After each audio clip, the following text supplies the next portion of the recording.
On promeut le forçage du chicon en ville. C'est une culture qui est née à Bruxelles, qui après s'est étalée plutôt vers la campagne, on va dire. La partie de forçage du chicon, donc c'est la deuxième partie en fait de cette culture, qui ne se passe pas dans le champ. Ça, on peut parfaitement la faire en ville. J'ai entendu des histoires de gens qui font ça dans une ancienne bassine de bain. Moi, je conseille dans le placard, sous l'évier, il fait noir. Voilà, on peut vraiment être créatif. Pour faire des chicons, il vous faut la racine de chicon, donc une chicorée. C'est une plante qui a déjà une fois poussé. Elle était cet été encore dans le champ avec des belles feuilles vertes. Là, elle a été décapitée, on va dire, de ses feuilles. Elle a passé quelques semaines dans le frigo. Et là, on va un peu tricher la nature. On va repiquer la racine dans la terre. On va donner de l'eau, du chaleur. Elle va penser que c'est déjà le printemps.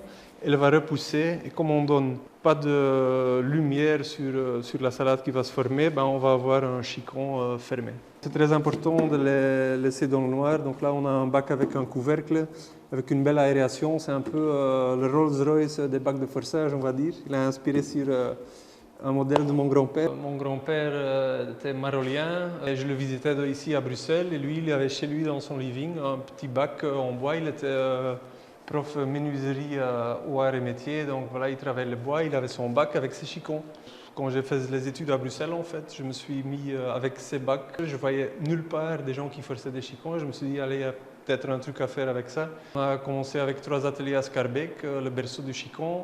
La suite s'est faite et là, on est quand même déjà à 60 ateliers sur Bruxelles. Je crois 150 personnes qui reviennent chaque année pour la vente de racines. Donc c'est une chouette histoire.